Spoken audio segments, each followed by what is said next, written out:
Jadi kita akan tes jam 8.30, setengah jam untuk tes. Hasil tes akan kita dapatkan atau kita akan pelajari Jumat depan, begitu.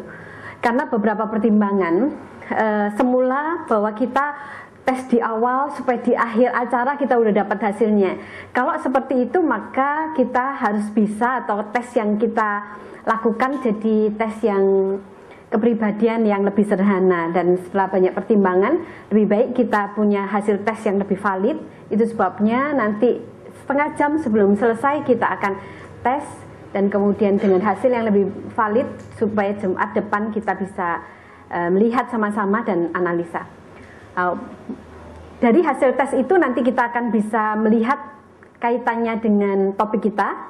Di personality, kita itu cukup sehat tidak sih, gitu ya. Saya cukup sehat tidak sih untuk berelasi atau mengembangkan karier. Dan yang kedua, kalau kita Jumat depan belajar tentang smart love, apakah cinta kita itu cinta yang sehat? Kalau kita merindukan bisa memberi cinta yang sehat, mendapatkan cinta yang sehat, kita mesti sehat lebih dulu. Kepribadian kita sehat. Seringkali kita tidak bisa memberi cinta yang sehat. Kenapa? Karena pribadi kita belum sehat, gitu. Atau orang sudah memberikan cinta sehat, tapi kita tidak bisa menangkap cinta itu secara sehat, karena kita sudah menangkap dengan pola pikir dan cara pandang yang tidak sehat, begitu. Jadi penting sekali untuk mengenali diri kita cukup sehat. Kalau ditanya sesehat apa, nah itu yang kita akan diskusikan beberapa bagian, ya. Itu sebuah bagian-bagian rangkaian yang kita bahas. Kita akan mengawali dulu, ini slide sebelumnya aja.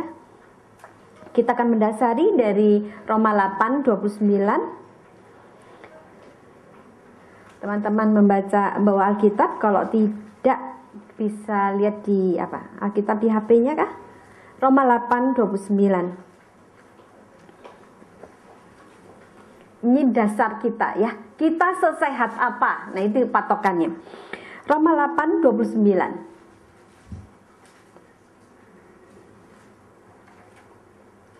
Demikian bunyi firman Tuhan. Sebab semua orang yang dipilihnya dari semula, mereka juga ditentukannya dari semula untuk menjadi serupa dengan gambaran anaknya, supaya ia, anaknya itu, menjadi yang sulung di antara banyak saudara. Saya ingin ulang, mereka juga ditentukannya dari semula untuk menjadi serupa dengan gambaran anaknya. Jadi teman-teman yang dikasih oleh Tuhan, waktu kita ngomong tentang pribadi yang sehat, dasarnya apa? Patokannya ada Roma 29 ini. Buat dasarnya kalau kita itu sehat berarti kita menjadi serupa Kristus. Kalau kita mampu menjadi serupa Kristus berarti kita sudah memasuki proses menjadi sehat itu, gitu, menjadi sehat. Memang akhirnya kita nanti bisa mendiskusikan, kalau kita itu sudah menjadi pribadi yang sehat, kepribadian kita sehat, Apakah kita itu bisa selalu menemukan teman yang sehat, rekan kerja yang sehat, atau teman hidup yang sehat? Mungkin tidak. Tetapi paling tidak, kalau kita sehat, namanya juga kita lebih sehat, maka kita dapat menularkan kesehatan kita itu kepada orang lain, kepada pasangan kita. Nah, seperti kalau kita belajar dari 1 Korintus 7, waktu itu Paulus mendiskusikan bagaimana dengan ada jemaat yang mereka suami istri, istrinya percaya Yesus duluan, apa boleh cerai nggak sih? Gitu. Dan waktu Paulus ngomong apa? Istrinya dapat menguduskan pasangannya, suaminya.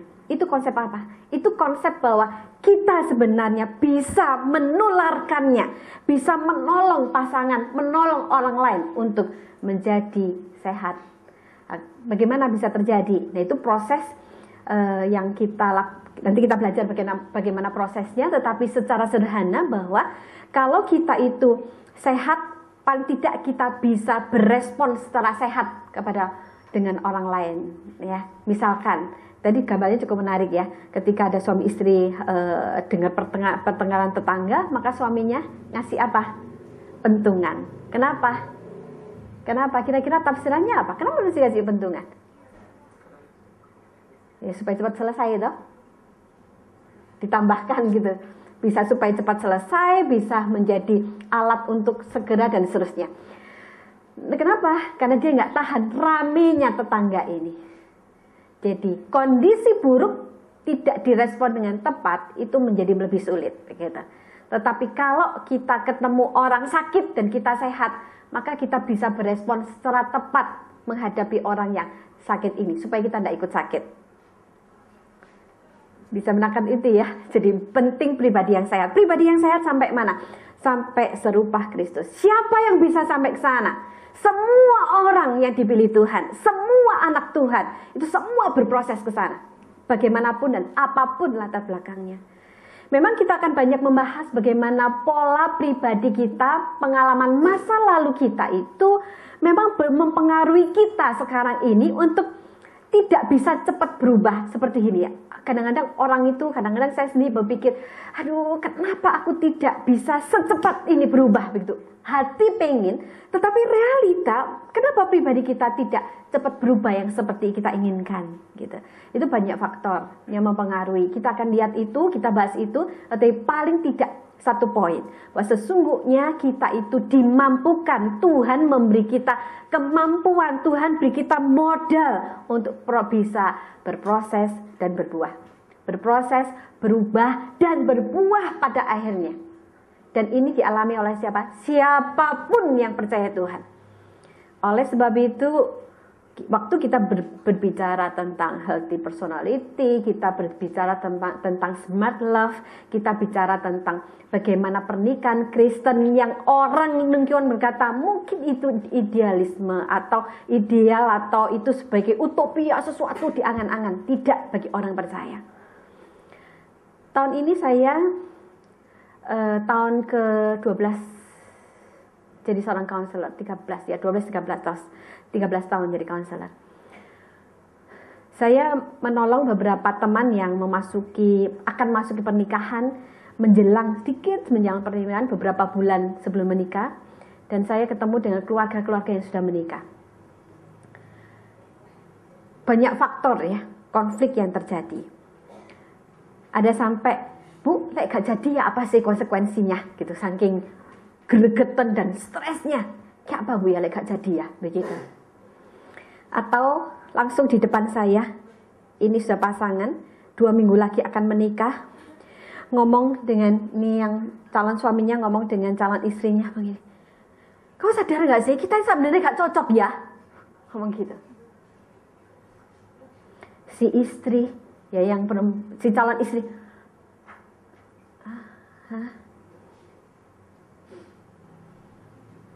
terus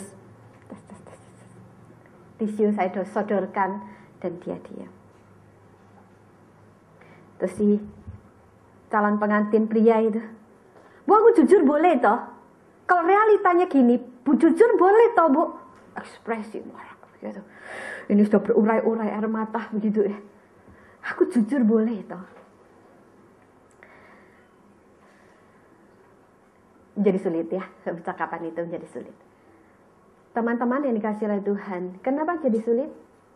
Karena mereka titik awal relasi itu, titik awal komitmen berpacaran, titik awal berkomitmen untuk menikah itu tidak dilihat dengan proses kesehatan relasinya dengan Tuhan.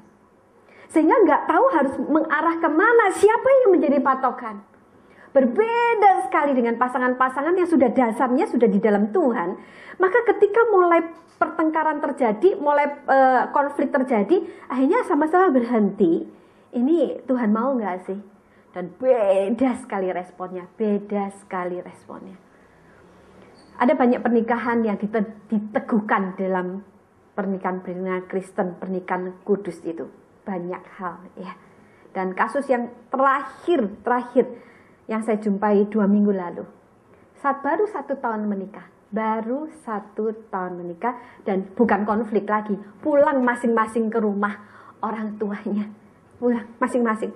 Jadi mereka keluarga berada, sudah punya rumah begitu. Masing-masing tidak mau ke rumahnya, masing-masing dengan papa mamanya. Sekali lagi realita apa? Realita berpatok kepada aku sulit menerima kamu dan kamu kok gak berubah-berubah begitu.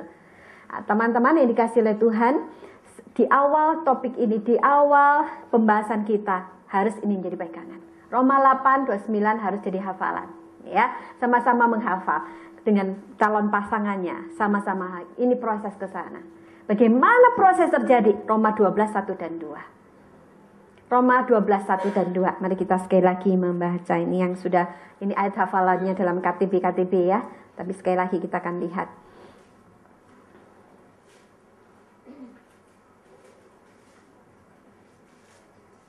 Roma 12:1 dan 2. Karena itu saudara-saudara, demi kemurahan Allah aku menasihatkan kamu supaya kamu mempersembahkan tubuhmu menjadi persembahan yang hidup, yang kudus, dan yang berkenan kepada Allah. Itu adalah ibadahmu yang sejati. Janganlah kamu menjadi serupa dengan dunia ini, tetapi berubahlah oleh pembaruan budimu.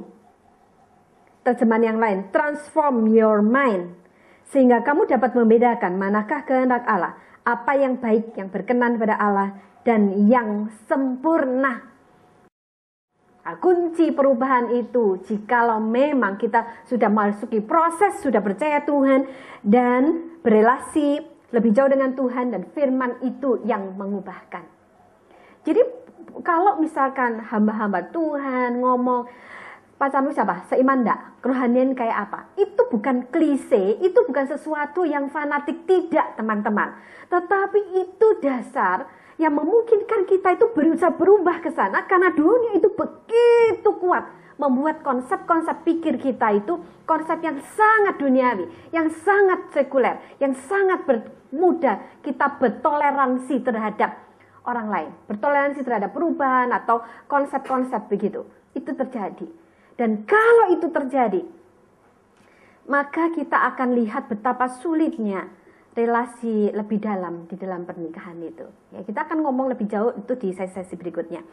Nah, hari ini kalau kita tahu ini dasar patokannya, yang pertama bahwa kita harus berubah serupa Kristus, yang kedua adalah kita semua berproses. Kita sanggup berproses. Gak ada seorang pun yang gak sanggup. Semua disanggupkan, Tuhan berproses. Itu menjadi pegangan. Jadi jangan berpikir bahwa seelek-eleknya orang gitu ya, sebandel-bandelnya orang, bahwa dia bisa berubah di dalam Tuhan. Berubah di dalam Tuhan. Yang menjadi bagian, mau tidak berubah.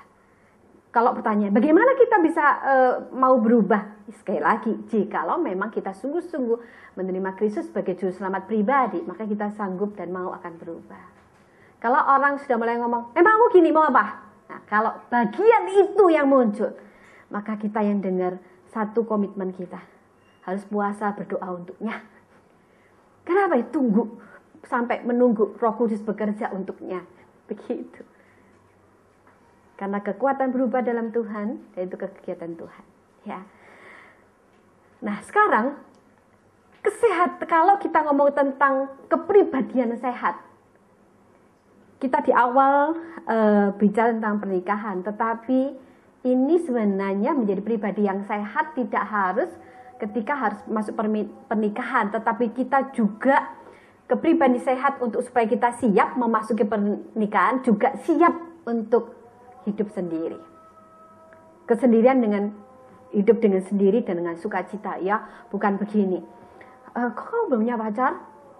Iya nih. Tahu apa sing salahku? Iya. Nah, jadi kalau seperti itu tidak sukacita di dalam bagian proses itu, ya. Atau kau tahu enggak, itu ngamuan. Memang ya, orang belum menikah itu ngamuan ya, gitu. Kalimat-kalimat itu sering ya. Satu saat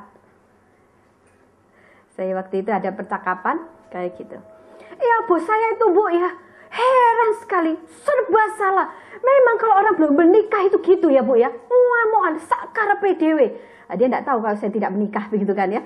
Jadi oh gitu ya, iya bu, gitu kan seluruhnya gitu. Oh gitu.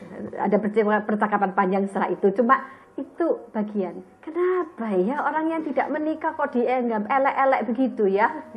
Nah, bisa jadi karena dia tidak siap dalam kesendiriannya.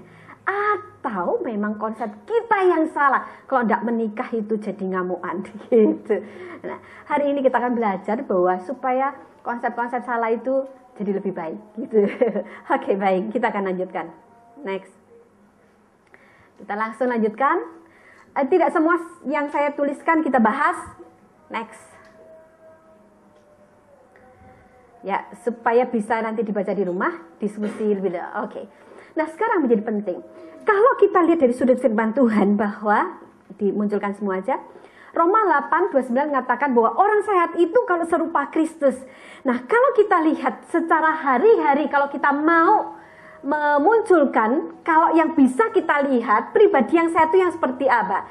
Kepribadian yang bertumbuh dan dewasa. Kepribadian yang bertumbuh dan dewasa. Efesus 4:12-16 itu kelihatan sekali. Bagaimana Paulus menunjukkan bertumbuh dalam iman itu adalah orang yang tidak mudah diombang-ambingkan oleh rupa-rupa angin pengajaran.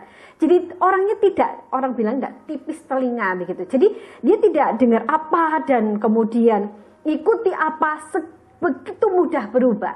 Tetapi orang yang pribadinya itu dewasa adalah dia mudah sekali, saya ulangi, mudah sekali bertumbuh di dalam Tuhan. Dan yang kemudian tandanya apa? Yang pertama, aware dengan kondisi diri dan berespon dengan cepat dan tepat. Contohnya seperti benih di tanah yang subur. Jadi seperti ini ya. Kalau kita lebih sehat, kepribadian kita itu jadi aware gitu ya. Misalkan kita ngomong salah gitu, langsung terasa, aku salah ya. Dan mulai, sorry ya gitu. Keberanian itu. Kenapa? Berespon. Ada banyak orang begini, waktu dia marah-marah begitu ya, dia tahu, ya gak boleh ya, tapi terus kadung isin gitu. Nah itu yang akhirnya bagian yang kedua.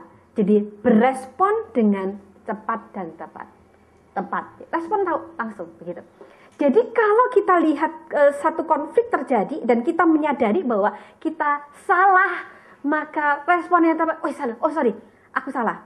Bisa begitu. Jadi itu menjadi satu bagian yang menjadi sehat. Kenapa? Ya salah kok. Ya saya sorry, namanya salah begitu. Tidak berkeras dengan pendapatnya. Walaupun konsekuensinya ya malu, orang salah kok, ya malu begitu. Tetapi itu bukan menjadi bagian yang dipertahankan gengsinya. Kenapa? Dia lebih kepada kebenaran. Kedua, kehidupan yang efektif. Semakin kita sehat, semakin efektif. Saya seringkali menggambarkan dengan cara seperti ini. Kalau pribadi yang sehat itu digambarkan skala itu 0, orang yang harus di rumah sakitkan itu 10. Di rumah sakitkan itu kalau ganggu orang lain itu di rumah sakitkan. Ya, itu 10. Nah, saya menggambarkan kalau sehat itu 0, maka dia sangat efektif hidupnya. Jadi hari-hari yang dia miliki, waktu yang dia miliki, dia dapat lakukan seefektif mungkin. Nah, kalau kita tidak efektif lupaan, kemudian kita itu nggak bisa ngontrol emosi, kemudian emosi-emosi kita naik turun, kadang-kadang jadi moody, kemudian dia kadang-kadang baik, kadang enggak, begitu. Maka itu berada di 2, 3, begitu. Kalau sampai akhirnya nggak suka makan ya, males makan atau ngomel terus, gitu ya, gitu. Kemudian susah tidur atau tidur banyak, gitu, males bangun, gitu. Malas ngapain ya, tidur aja lagi gitu, enak tidur tuh enak sekali gitu misalkan. Kalau kondisi-kondisi seperti itu sudah 4, 5 di skala 4 dan 5, dia ini sudah mulai disebut stres. Biasanya lupaan, mana ya kacamataku ya, mana ya gitu. Saya kalau sudah bingung, kacamataku di mana ya, kacamataku di mana. Jadi akhirnya saya biasakan begini, sambil kacamataku di mana ya, sambil saya pegang, oh ada. Saya langsung kaget, waduh aku lagi stres ini. Biasanya kalau sudah gitu, saya tutup semua komputer, lampu saya matikan, kemudian makan sehat, minum vitamin, banyak minum, tidur saya. Kenapa? Supaya nggak keterusan gitu. Nah itu sudah lupa kacamata, begitu ya. Kemudian biasanya baik hati, ini pelit setengah mati, gitu ya. Biasanya ramah sekali, apa kabar kali ini? Apa? Ya, kamu berapa sih? Nanti ya. Kapan? Wah, ada perubahan. Hati-hati, itu di titik 4, 5. Nah, kalau 4, 5 seperti itu harus konseling ya. Nggak harus kepada profesional lah, konseling dengan temannya sendiri. 4, 5. Kalau sampai akhirnya kerjaan terbengkalai ya, saat teduh kacau balau, ndak karu-karuan, pelayanan ndak terjadi, harus konselor ya, betul-betul itu udah 5. Kalau sudah ke-7 benar-benar sampai bengong-bengong, buat apa ya hidup ya, sampai lupa ya buat apa hidup ya. Wah itu harus konsultasi kepada dokter Ivana ya, psikiater, ketemu psikiater. Di sini ada calon psikiater teman-teman, bisa konsultasi. 7 kalau sampai tahu-tahu bawa ke rumah, ada teman satu saat bawa ke rumah itu barang-barang, gelas pecah. Jadi ketemu di sampah, gelas pecah, kemudian taruh di bajunya begitu ya, dibawa bajunya. Langsung pulang buru-buru ke mamanya. Mama, ini barang bagus ya, Ma. Ini barang antik, mah, disimpan ya. Nah, sudah tidak masuk akal toh? Langsung harus ke psikiater. Harus waktu itu harus minum obat. Satu saat ada menantu itu tidak kerja, suami saja yang kerja. Si menantu perempuan ngomong sama suami, "Mbok ya mama itu dibawa ke psikiater." Si suami berkata, "Kamu itu ya apa sih? Ada masalah bawaan ke hamba Tuhan di doa no. Kok psikiater, kamu gak beriman belas ya." Si istri tidak bisa ngomong apa-apa dan diam-diam. Akhirnya proses itu karena saya lihat mertuanya ini aneh-aneh. Sampai satu saat, waktu itu liburan, semua anak libur, suami libur, itu suami lagi ambil cuti. Biasanya si istri ini, si ibu ini bangun 4:30 dan kali itu bangun 5:30. Baru dari kamar, keluar dari kamar begitu, kaget setengah mati. Kenapa? Di tangga ini mertuanya menyiapkan seember air dingin disiramkan ke menantunya, keluar, kaget. Nah, waktu kaget mau ngamuk mau apa ini antara mertua kaget gitu sambil bengong begitu si mertuanya. Apa yang terjadi? Ketawa terbahak, lucu ya lek kamu kesiram gitu. Seandainya mertuanya marah karena bangun siang, mungkin gak apa-apa. Ini ketawa terbahak-bahak. Nah, kemudian karena kaget bingung si suami keluar, "Itu mamamu."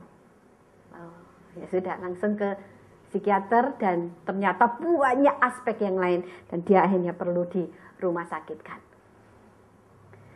Orang yang hidup sehat ya efektif. Semakin tidak sehat semakin tidak efektif. Mari kita berdiam, kita seefektif apa hidup kita? Seefektif apa hidup kita? Berarti itu menentukan skala kita berada di mana. Semakin kita sehat, semakin efektif. Sekali lagi, efektif itu patokannya apa? Kan relatif. Sekali lagi, seperti apa? Seperti benih di tanah yang subur. Seperti apa? Seperti Roma 8:29. Seperti orang yang gampang sekali taat sama firman Tuhan, itu adalah orang yang efektif. Membangun relasi yang sehat pada akhirnya.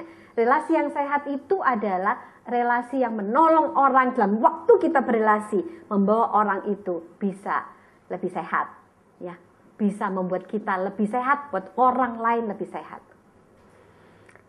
Nah, kita berhenti dulu, kita lihat slide berikutnya.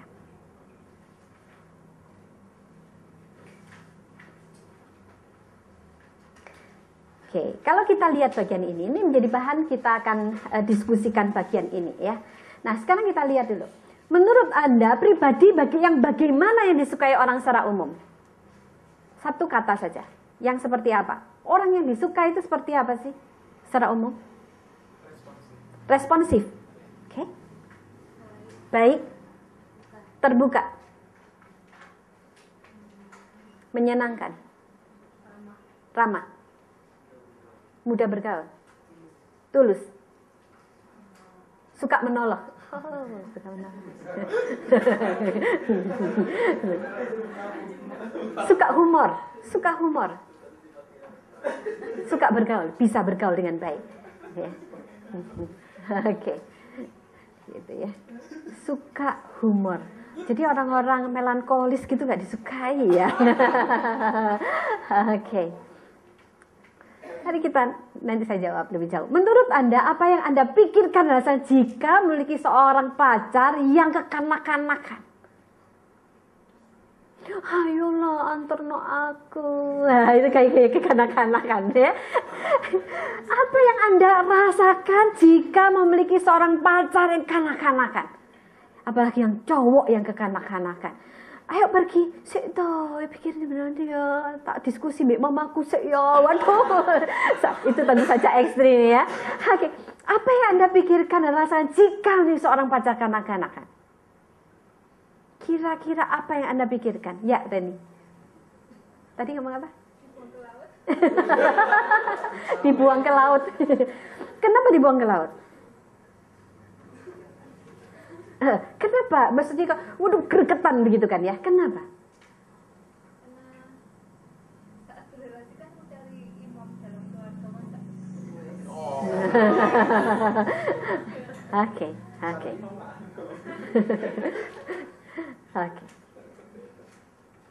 Kalau yang kanak-kanakan itu yang cewek, wajar ya? Wajarkah? Kau Brevel, seandainya kau bisa ketemu orangnya. Kau baik siapa? Wajarkah? Dan kau menyukainya? Ya, wajar saja, tapi jangan keterusan. Tidak keterusan itu apa? Sekali-sekali? Iya. Kalau sekali... Dalam problema atau dalam satu dalam kondisi tertentu kekanak-kanakan. Kalau ini kepribadiannya kekanak-kanakan maksudnya. Oh, enggak, seandainya kau pacarmu itu ternyata kepribadiannya itu kekanak-kanakan begitu. Kira-kira apa yang kau pikirkan dan rasakan? ulangi dari TK, SD, SMP. Maksudnya? Ditunggu saja untuk sampai dia bertumbuh gitu ya?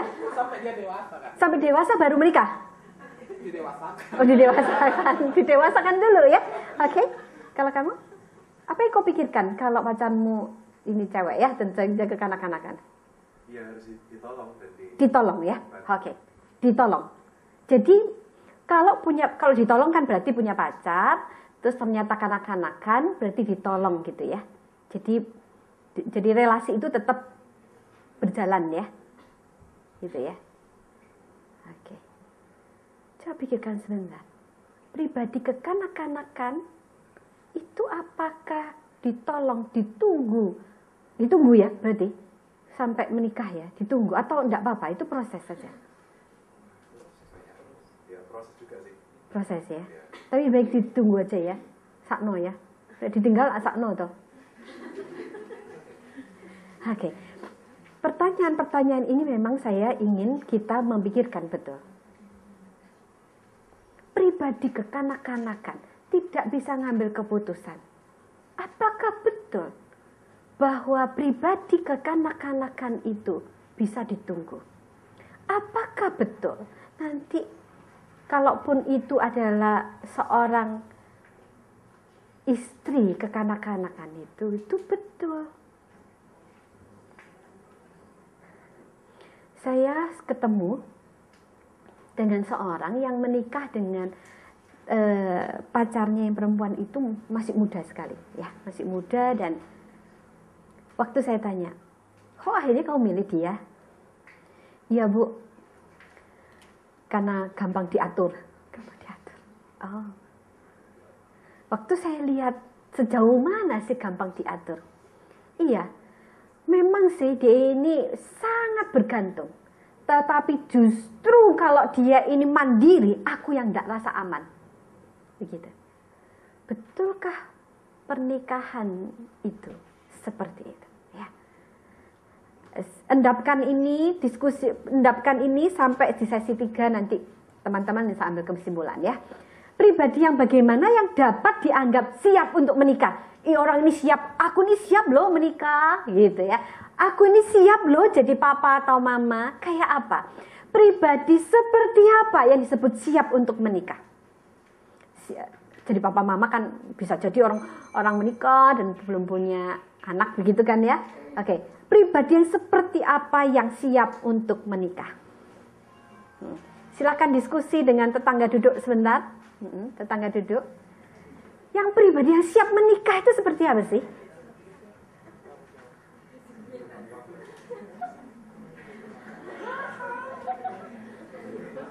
Yang jangan berkata yang berkepribadian ya, punya mobil pribadi, rumah pribadi. Itu berkepribadian gitu. Dalam konsep kepribadian ya, jadi orang yang siap menikah itu seperti apa?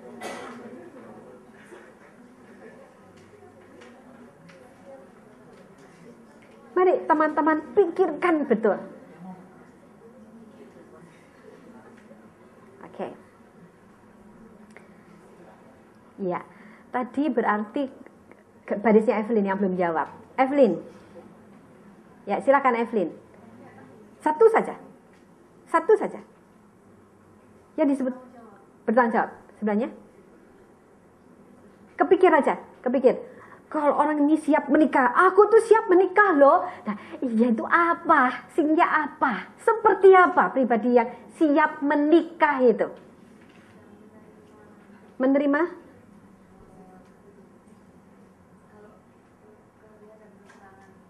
Bisa menerima kelebihan kekurangan siapa? Diri sendiri atau orang lain?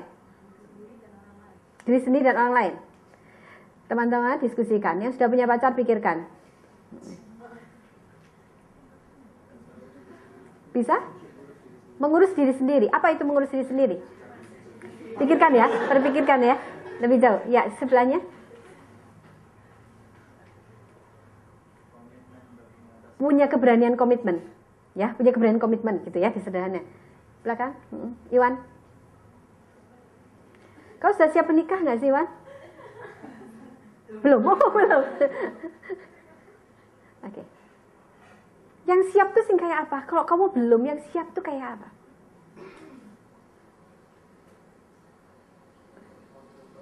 Mau dibentuk? Sehingga apa? Dibentuk oleh siapa? Kenapa?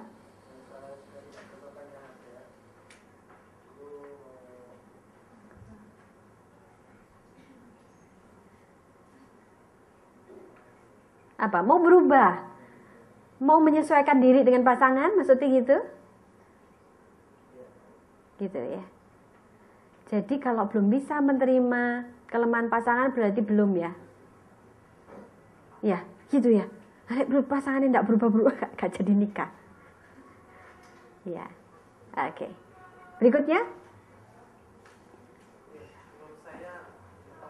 Bertanggung jawab. Ya, sebelahnya kekasihnya.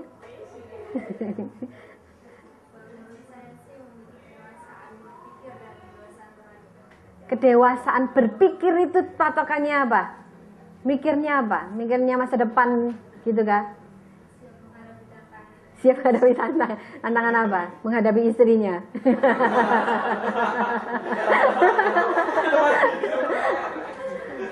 Oke.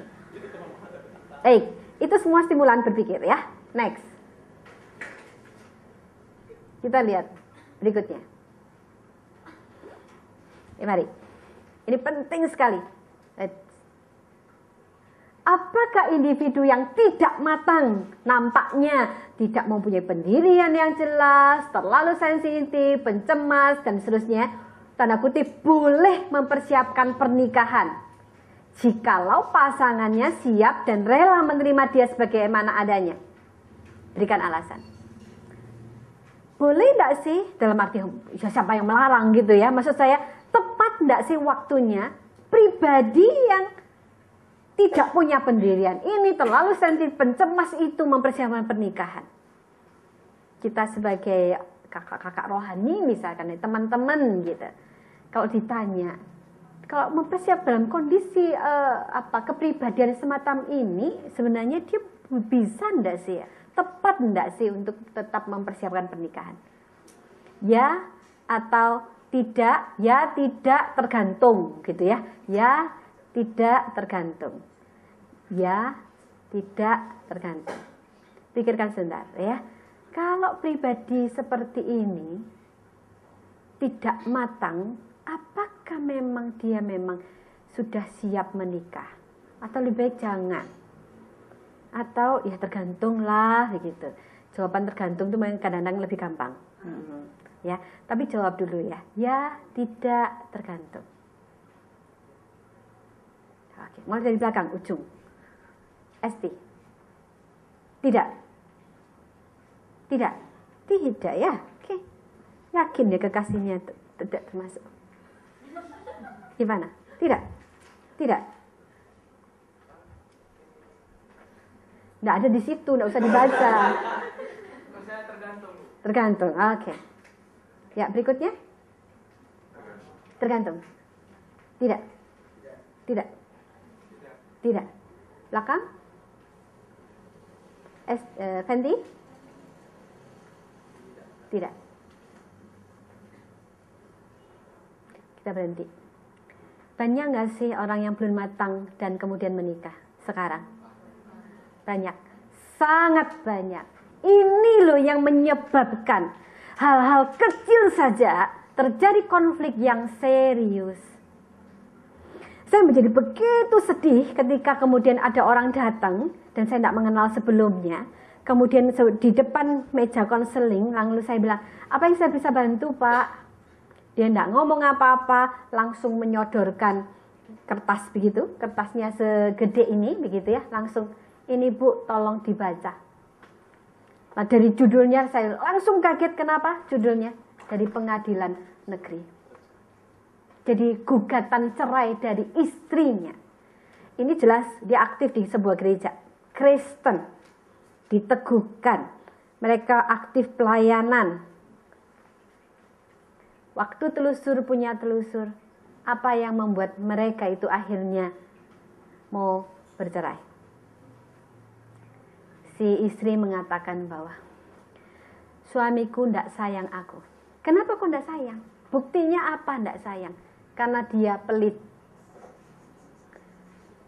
Dia jelas punya uang, dia punya tabungan, deposito, anaknya baru setahun, tapi si suami, si papa, si anak di umur setahun itu punya tabungan pendidikan anaknya sampai S1, masih umur kelas 1. Dia punya tabungan keuangan dengan, jadi bayangin kalau dia umur 1, berarti kuliah itu kan umur 17 ya. 17 tahun akan datang atau 16 tahun akan datang, itu sudah biaya kuliah. Jadi ditunjukkan seperti ini. Si istri merasa begini, itu medit. Karena sampai beli mobil saja tidak mau. Aku kemana-mana kujanan, naik sepeda motor. Sang suami melihatnya, aku tuh tidak medit, tapi efektif. Karena rumahnya dekat gereja, dekat pasar, dekat rumah papa mamahnya. Loh, apa yang sulit? Kenapa harus pakai mobil? Gitu. Jadi ukuran berbeda, sistem nilai yang berbeda ini menjadikan apa? Menjadikan ukuran bahwa dia medit sama dengan tidak sayang aku. Nah, teman-teman, ini adalah kondisi yang memprihatinkan. Sebentar, ada teman yang baru datang, bisa geser sedikit supaya bisa duduk di sini. Duduk depan tidak apa-apa kan?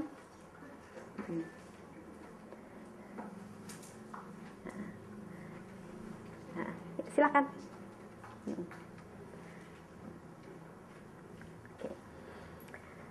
Biasanya orang enggan duduk depan tuh karena tidak enak langsung ditanya ya. Tidak kok, saya tanya belakang aja.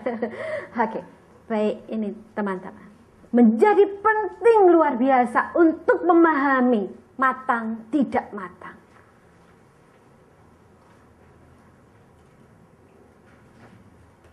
Kalau begitu, kalau kita lihat penting sekali masalah kepribadian ini, maka mulai kita mikir, kita sendiri ini di tahap mana? Gitu ya, tahap mana. Oleh sebab itu kita akan lihat berikutnya. Kepribadian itu apa sih? Ya. Kepribadian itu adalah sebagai suatu bidang studi empiris, satu bidang studi yang mempelajari pola tingkah laku manusia untuk mengenali perbedaan. Next. Tetapi tidak mudah pola tingkah laku itu dilihat. Kenapa? Sulit menentukan hubungan sebab dan akibat yang tepat antara suatu pola yang berperilaku dengan penyebab-penyebabnya. Contoh, tangisan yang sama disebabkan oleh berbagai penyebab, ya kan? Kalau orang itu nangisan, itu berarti kemudian, waduh, hatinya halus, belum tentu, ya kan? Kalau orang itu cengeng, kalau orang itu nangisan, itu belum tentu dia itu sensitif dengan orang lain, belum tentu. Kenapa? Dia bisa jadi dia nangis itu waktu ngelihat orang miskin, kemudian dia nangis. Kenapa? Karena dia tiap kali lihat orang miskin dan nangis, bukan karena dia iba, tetapi dia mengingat waktu masa kecilku dulu miskin susah nih kayak apa. Jadi aku sekarang nangis. Ada orang yang kemudian lihat orang miskin itu nangis. Kenapa? Dia berpikir tentang apa? Aduh, nek aku kayak gitu ya apa ya? Kan? Jadi subjeknya apa? Aku. Jadi jangan terkecoh dulu kalau punya lagi PDKT, kemudian kalian lihat orang ini lemah lembut ya, ngeliat orang miskin nangis. Oh, lihat dulu, cek dulu. Karena apa? Karena nangis itu penyebabnya banyak sekali. Banyak, kalau diuraikan itu banyak sekali. Nah, ini pertama. Jadi kita nggak bisa lihat orang yang diem itu kemudian orang ini pemikir. Bukan, orang itu bisa jadi diem, bukan pemikir. Tetapi nggak tahu apa yang dipikirkan, jadi diem aja. Orang itu diam sekali. Kenapa? Karena dia memang lagi sakit gigi. Bisa jadi kan. Orang itu diam kenapa? Takut luar biasa ngomong dengan Anda. Bisa diam aja daripada repot, bisa gitu. Dan seterusnya. Perilaku tidak selalu mencerminkan keadaan dalam diri individu yang sebenarnya. Karena apa? Karena pengaruh budaya. Cenderung menahan diri karena berada di lingkungan figur otoritas di lingkungan budaya. Jadi kalau dia itu diam, di persekutuan diam, di KTB diam, manis sekali. Mari jangan simpulkan apa-apa. Kenapa? Ya dia bisa jadi karena budayanya, begitu. Orang yang ceplos-ceplos itu belum tentu dia itu berangasan, bisa orang bilang ya enggak, gitu. Tidak. Kenapa? Ya orang bisa jadi ceplos-ceplos itu bagian dari spontanitas yang dia miliki, tetapi hatinya bersih, tidak ada apa-apa, begitu. Ya, tapi ada yang ceplos-ceplos, kita mulai bisa nyimpulkan bahwa wah dia orang ini gak bisa nahan diri, ya berarti dia terlalu impulsif misalkan. Tidak selalu juga begitu. Jadi lihat dia proses gimana. Next. Perilaku tidak selalu disadari oleh yang bersangkutan dan penyebab-penyebab pun tidak selalu dapat dikendalikan. Oke, contohnya ini jelas ya. Seperti kalau ada orang yang pas takut sekali tikus begitu, ada tikus lewat, wah langsung naik naik di kursi begitu, kemudian waduh enggak feminin dia ya, gitu kan enggak bisa disimpulkan begitu kan. karena bagi dia tikus itu seperti itu begitu. Orang lain yang enggak pikir tikus, enggak, kenapa sih tikus saya kok takut begitu. Kita bisa begitu ya. Dan tidak bisa disimpulkan seperti itu. Suatu saat saya ke rumah kakak saya. Waktu itu rumahnya, ruang tengahnya tertutup rapat sekali. Saya bilang, kenapa, ada apa? Enggak, takut ada tikus gitu. Sampai betul-betul lubang angin-angin ditutup, saya betul-betul rapat. Hanya karena takut tikus gitu. Suatu saat gitu, pas anaknya buka pintu, enggak cepet ditutup, langsung cici saya itu bilang, tutup cepat gitu. Ada apa sih? Apa sih? Tikus gitu. Buat saya tikus. Ya, kenapa sih tikus pun nggak mau apa-apa, nolai enggak apa-apa. Kan enggak sesederhana itu. Ya, tidak sesederhana itu. Jadi orang itu bisa bermacam ekspresi karena kondisi yang berbeda. Nah, sekarang apa dampak dari realita ini? Apa dampak? Mari kita lihat. Membutuhkan waktu untuk mengenal diri dan orang lain. Itu sebabnya jangan terlalu cepat langsung komitmen berpacaran. Kenal dulu, bergaul dulu. Kenapa mesti berpacaran pun jangan terlalu cepat untuk menikah? Kenapa? Sekali lagi, kenali dulu. Waktu itu saya ingat sekali waktu ngasih seminar tentang love, sex and dating gitu. Kemudian saya waktu itu diundang teman-teman UNER. Dan diundang di kelurahan apa ya, Bulak Banteng sekitar sana. Ujung sana. Oh, itu. Jadi waktu itu di kelurahan. Saya kaget sekali gitu, yang datang itu kopiahan, sarungan gitu, banyak gitu. Terus mbak-mbaknya itu kerudungan gitu. Nah, yang ngundang saya itu teman dari UK3 kan, Kristen gitu kan ya. Ya saya pikir ya paling ada gitu, tapi ekstrim sekali, kelompok begitu. Waktu ya saya bersyukur karena sebelumnya punya pengalaman ketemu dengan mereka, jadi saya sih pede saja begitu, karena materi yang saya sampaikan saya merasa menguasainya, ya pede saja lagi begitu ya.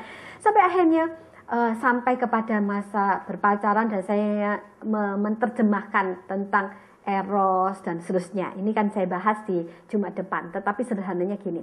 Kalau orang punya eros itu pasti ada unsur ingin memiliki. Ada yang unsur keinginan untuk sexual desire. Itu pasti ada. Nek kamu itu betul jatuh cinta, aku nggak rasa apa-apa itu. Nah, itu cek lagi, jangan-jangan cuma filia, teman biasa, bukan eros. Nah, jadi kalau begitu masa pacaran itu hati-hati. Saya poinnya begitu. Kemudian ada satu yang kelihatan senior, agak brewok begitu. Bagaimana menurut ibu bahwa tidak usah pacaran? Konsep kami, dia bilang gitu, konsep kami tidak perlu pacaran. Jadi perkenalan antar keluarga sudah dikenalkan, ini baik, sudah. Itu sebabnya pacarannya mana? Setelah menikah baru proses pacaran. Kenapa? Supaya tidak berdosa. Bagaimana dengan pendapat ibu begitu? Saya tetap menyatakan bahwa kalau itu yang terjadi memang lebih aman. Tetapi aman sedikit tapi tidak aman secara psikologis. Kalau kita itu baru berteman ya, berteman tok. Misalkan dia ini kerja tidak tanggung jawab, kan kita bisa jadi marah dengan spontan, kan tidak ada apa-apa nih gitu. Kamu juga bertanggung jawab sih. Nah, sudah. Plong, selesai gitu kan. Tapi coba yang tidak bertanggung jawab itu pacarmu. Pasti kita marahnya akan ada kadar tersendiri. Ada rem-remnya sendiri. Dia ngamuk gitu kan. Ada rem-remnya. Kamu boleh bertanggung jawab toh gitu ya. Padahal dengan gaya begitu belum tentu efektif. Lebih efektif, kamu tidak bertanggung jawab gitu kan. Nah, gak berani kenapa? Ada erosnya, kita eman-eman kehilangan. Kalau sudah menikah, ya apa? 24 jam ketemu. Kita pelotot, dia pelotot, sehari semalam ya apa? Begitu banyak istri, begitu banyak suami, sharingnya ke saya gimana? Ya sudah ya simpan saja Bu, daripada rame. Apalagi kalau sudah punya anak. Ya apa? Anak-anak melihatnya. Jadi seperti apa? Menahan diri. Dan dampak menahan diri kayak apa? Pasti penyakit. Dampak menahan diri itu adalah emosi yang terpendam. Kalau tes MMPI, teman-teman yang belum tes MMPI ya, tes ya. Di situ kelihatan, kalau kita tipe represi, menyimpan emosi yang dalam, maka munculnya itu di kapan? Di usia 40 atau 45. Tahu-tahu itu rembesan itu bisa muncul. Di usia 45 walaupun karirnya sukses, walaupun rumah tangga tenang-tenang, muncul bisa merembes gitu. Muncul apa? Dia jadi cengeng sekali. Apa-apa bisa nangis, emosional, sensitif, duluan tak karier tegar. Itu muncul seperti itu. Kenapa? Ya represi. Ini saya sudah observasi begitu banyak orang. Ini muncul begitu. Dan ini terbukti terakhir ini. Seminggu lalu. Ada kakek usia 58, kakek, dan istrinya umur 55. Kakek kak nenek ini terakhir sering konflik. Kenapa? Topiknya adalah si nenek mencurigai sang kakek selingkuh. Di usia 55 dan 58. Anak namanya juga kakek nenek sudah punya cucu. Saya waktu itu heran sekali. Kok kakek nenek sih ngomong selingkuh, itu apa? Si nenek menjadi curiga. Kenapa? Akhirnya si nenek cerita, sebenarnya kecurigaan itu sejak muda, tidak pernah muncul karena daripada rame. Soalnya kayak ngamuk ini kakek rame, sudah daripada rame maka disimpan muncul. Nah, menjadi luar biasa penting sekali, membutuhkan waktu kenal betul. Berteman dulu. Kenapa kita mesti masuk dalam komunitas besar dulu? Kenapa ada masa dulu, masa berpacaran yang panjang? Itu memuncul ekspresi diri gitu. Dan ini menjadi pergumulan jikalau pacarmu di tempat yang jauh, long distance relationship itu seringkali. Itu perlu banyak berdoa. Kenapa? Karena kamu dipengaruhi oleh yang berbeda, si itu berbeda. Karena perbedaan pengaruh, jadi ketemu, duh, loh kok kamu mikirnya gitu? Loh, kok mau mikirnya gitu? Mikirmu gitu itu membuat kaget-kaget. Nah, itu adaptasi lagi. Berdoa ya, punya relasi jarak jauh. Berdoa betul. Tuhan kasih sensitivitas untuk mengenali pasanganmu supaya tidak kaget-kaget. Ya. Apalagi kalau masa pacaran di asrama, sekolah teologi ya. Saya ketemu dengan sejak mahasiswa itu kan kalau kuliah dulu saya di Saat, itu kan tidak boleh pacaran. Gitu kan, tapi kalau sudah semester kelima itu sudah terbuka, disetujui, ketemunya di rumah dosen, ketemunya di ruang tamunya dosen, ya dosen ada di situ toh, mau ngomong apa, coba mau bertengkar dia sungkan, jadi jarak-jarak lihat-lihatan, tulis surat, SMS dan muncul di situ, dan akhirnya beli buku bareng, nah, namanya gitu, apa-apa bareng dari 2 nama, semua beli buku, satu aja buku 2 nama, tabungan bersama. Di asrama toh, satu masing-masing, kemudian praktek 1 tahun di gereja yang berbeda. Ketemu lagi, terus menikah. Kaget-kaget terjadi dalam pernikahan itu. Kaget-kaget. Kenapa? Karena merasa kok berbeda, itu yang terjadi. Perlu waktu mengenal diri dan orang lain. Kenapa mengenal diri? Karena seringkali kita itu dipengaruhi oleh lingkungan dan merasa bahwa orang ngomongin, kamu sabar ya, langsung simpulkan bahwa aku sabar. Padahal belum tentu sabar. Saya ingat sekali. Saya dulu di sekolah minggu, saya terkenal dengan guru sekolah minggu yang sabar. Saya guru sekolah minggu itu sejak SMA kelas 2, saya guru sekolah minggu. Ya, sampai saya S1 di IKIP itu selesai. Jadi cukup lama saya ngajar anak balita yang gede pokoknya, dan selalu di gereja itu terkenal. Kalau ada yang anak sulit nakal gitu, pasti saya dipanggilkan karena saya terkenal sabar dan baik hati. Gitu. Dan tidak sombong. Waktu saya masuk STRI belajar konseling itu kan Kalau ikut masuk SCTRI kan di konseling 1 tahun sampai 1,5 tahun nih. Kemudian saya temui apa? Saya itu bukan sabar, karena saya itu tidak terampil untuk marah. Saya tidak punya kemampuan, tidak punya keberanian untuk marah. Tidak punya keberanian. Mama saya mendekati saya, mama saya itu tidak pernah panggil keras, teriak itu tidak pernah. Jadi mendekati saya, gitu. Kemudian kalau misalnya Desi gitu ya, saya jadi mama saya ini Desi, Des, panggil panggil papa makan. Oh, lagi bertengkar. Itu saja saya tahu. Bilang papa sudah siap untuk mandi, gitu. Oh, lagi bertengkar. Itu saja. Jadi karena saya tidak terampil marah, jadi orang lihat saya sabar. Saya bukan sabar, tidak terampil.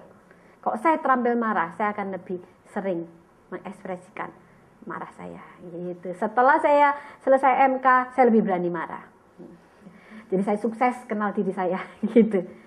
Maka teman-teman saat berelasi, saat berpacaran itu proses kenal diri dan orang lain. Dan implikasinya semakin jujur menampilkan, semakin cepat ia kenal diri dan dikenal orang lain. Ini penting sekali dikenal orang lain. Karena kalau dikenali orang lain bisa langsung komentar, kamu kok ngamuan sih? Jadi, oh iya aku ngamuan, bisa begitu. Kalau kita itu menjadi orang yang punya topeng tebal sekali sampai nggak kelihatan aslinya, itu bayangin seperti orang pakai masker itu loh, ya. Kalau teman-teman Putri ke salon pakai masker yang tebal itu kan ketok mata itu klip gitu kan. Itu enggak kelihatan aslinya. Ini ngamuk apa enggak akan enggak ketahuan. Dan itu orang mau komentar apa tentang dia. Sekali lagi, itu sebabnya butuh waktu kenal diri dan kenal orang lain. Kadang-kadang kita enggak kenali diri. Kadang-kadang kita enggak kenal orang lain. Kompleks ya. Saya semakin jadi konselor ini, semakin lihat manusia itu kompleks luar biasa. Hati orang itu kompleks luar biasa. Kalau bukan karena anugerah Tuhan, teman-teman, kita itu tidak bisa berproses kita. Lebih baik.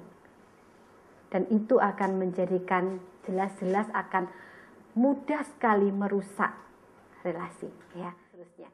Ketika dia berelasi dengan orang lain, maka yang susah ya orang yang berelasi dengan dia, begitu. Jadi pribadi yang tidak sehat atau kita sendiri tidak mengenali kepribadian kita itu sebenarnya mengganggu diri kita dan mengganggu orang lain. Gitu. Itu sebabnya penting sekali untuk memiliki kepribadian yang sehat. Oke, kita lihat berikutnya. Nah, sebenarnya konsep dasar kepribadian itu apa? Di sini adalah ini ya, saya cuplik aja bagaimana seseorang nampak di hadapan orang lain. Next.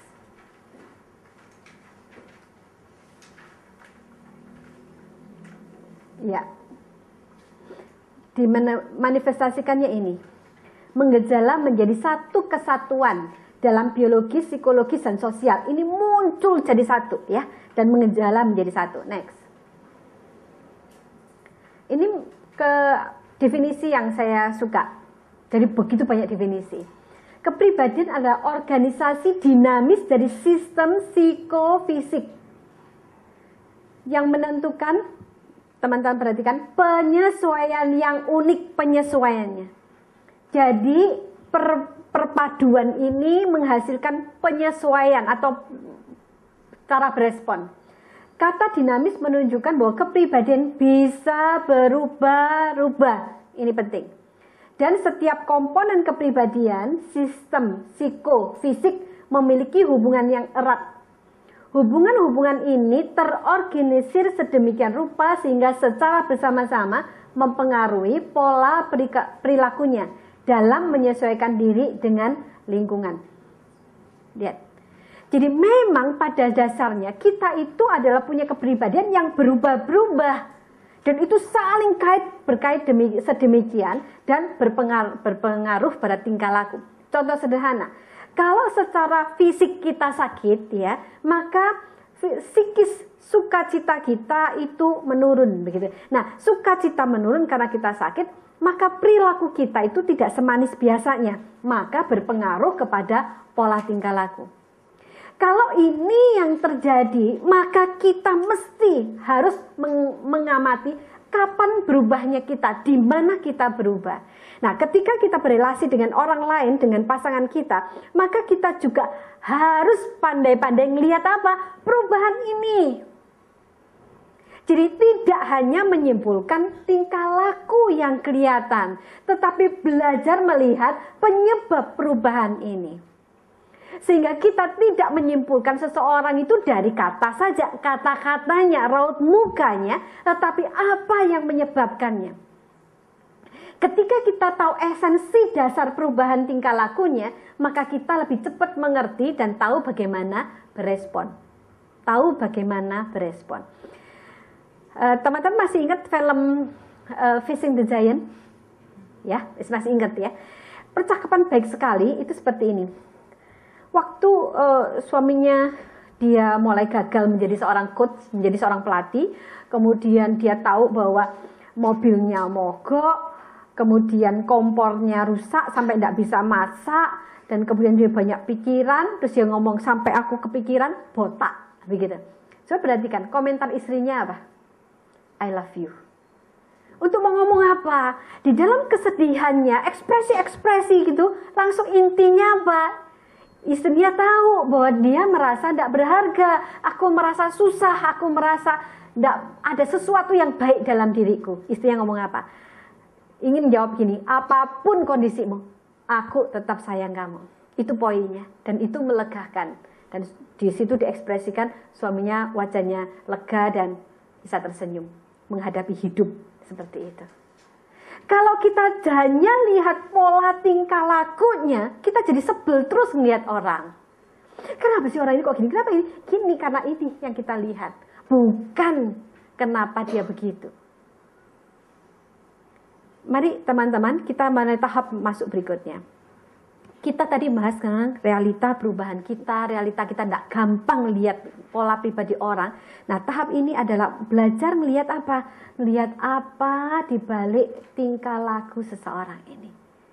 Kalau kita sadari itu, kita tidak akan gampang marah. Kita tidak gampang menyimpulkan hal-hal terlalu cepat karena tahu esensi itu. Jadi melihat orang di balik kata-katanya, di balik ekspresinya, di balik apa yang dimunculkan. Akhirnya kalau kita ingin melihat orang lain dengan perilaku tertentu, ya ujungnya itu yang kita selesaikan. Gitu. Jadi misalkan, orang itu kalau lagi sakit-sakitan mesti misalkan dia cerewet. Supaya nggak cerewet gimana? Ya kasih vitamin dia.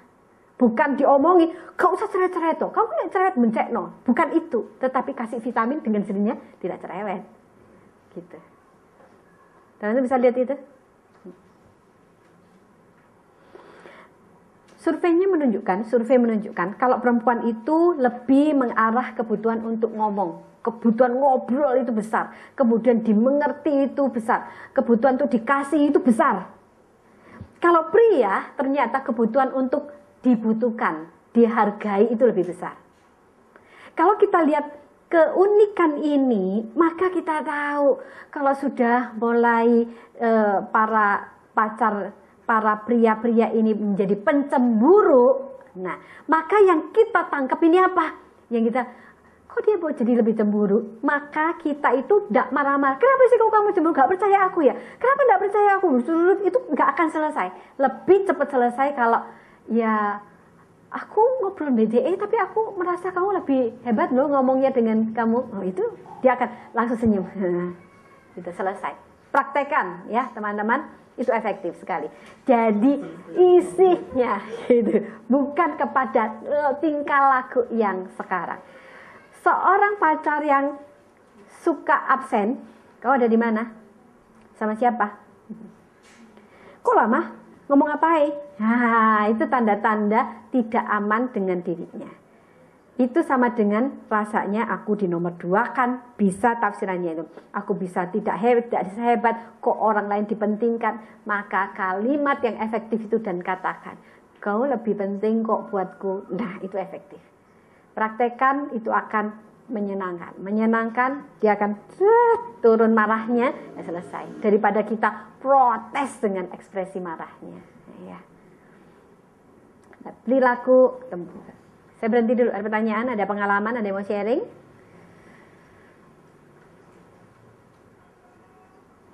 Sharing itu berbagi. Berbagi itu namanya juga berbagi ya, nolong banyak orang. Ada yang mau berbagi? Mesti ditunjuk kali ya. Ya, silakan. Ya. Kenapa kok? Yes, ya.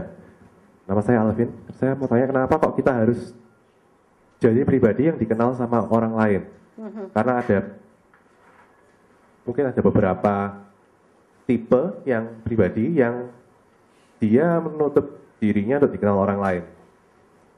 Nggak tahu entah itu karena latar belakangnya seperti apa, tapi seperti itu. Oke. Kita itu perlu menjadi pribadi yang dikenal oleh orang lain itu supaya orang lain itu memberi feedback sebanyak-banyaknya tentang kita. Memberi masukan tentang kita. Memang tidak semua cermin itu tepat penilaiannya ya. Kalau kita itu lihat cerminnya spion gitu kan kita tidak bisa nyimpulkan bahwa kita seelek itu kan ya. Nanti periksa, semua pulang lihat spionnya masing-masing dan dekatkan wajah Anda ke spion itu. Welek gitu. Waktu kita lihat jelek, kita langsung nyimpulkan bahwa waduh aku seelek itu, aku mau operasi. Kan tidak sama sekali. Tetapi paling tidak cermin seelek apapun mempertunjukkan kita kalau kita ada jerawat atau alis kita sisean misalkan ya, satu begini misalkan, salah begitu, bisa sempat dihapus ya. Jadi dengan kata lain, semakin kita terbuka pada orang lain, semakin kita punya kesempatan orang lain lihat kita dan memberi komentar. Kalau orang memberi komentar tentang kita, paling tidak itu menjadi simpenan bahwa ini menjadi bahan refleksi kita, bahwa apakah kita seperti itu, dan supaya segera bisa ditolong. Kalau kita itu menjadi tipe yang introvert itu adalah tipe yang lebih senang sendiri, lebih efektif hidup dengan sendiri. Hidup sendiri itu efektif. Tipe ekstrovert adalah bukan, orang kadang-kadang mengkaitkan orang ekstrovert itu banyak ngomong. Tidak selalu, teman-teman. Ekstrovert itu adalah kebutuhan dengan komunitas itu lebih besar. Jadi kalau dia berkomunitas lebih banyak, dia lebih efektif. Gitu. Kalau introvert, orang yang sendiri lebih efektif. Gitu. Saya tipe introvert. Jadi kalau karena tipe saya introvert, yang paling kelihatan kalau saya lagi sakit saya lebih senang sendiri dan menikmati sendiri. Orang ekstrovert kalau dia lagi masalah justru butuh teman. Itu bukan banyaknya ngomong. Kalau dihitung-hitung saya terlalu banyak ngomong biasanya, karena saya ada sanguinnya. Di masa muda saya lebih sanguin, semakin tua sekarang semakin lebih melankolis begitu. Nah, tapi sisa sanguin saya masih ada. Jadi kalau udah ngomong gitu bisa banyak saya ngomongnya. Saya sendiri mesti rem. Nah, kalau kita itu mengekspresikan diri kita, maka orang bisa cepat memberi masukan dan saya bisa cepat berubah karenanya. Jadi belajarlah bisa mengekspresikan diri kita. Siapapun kita, tipe extrovert atau introvert, belajar mengekspresikan diri supaya cepat mendapat feedback. Dan feedback itu akan menolong kita untuk mewaspadai kelemahan-kelemahan kita dan berubah. Begitu.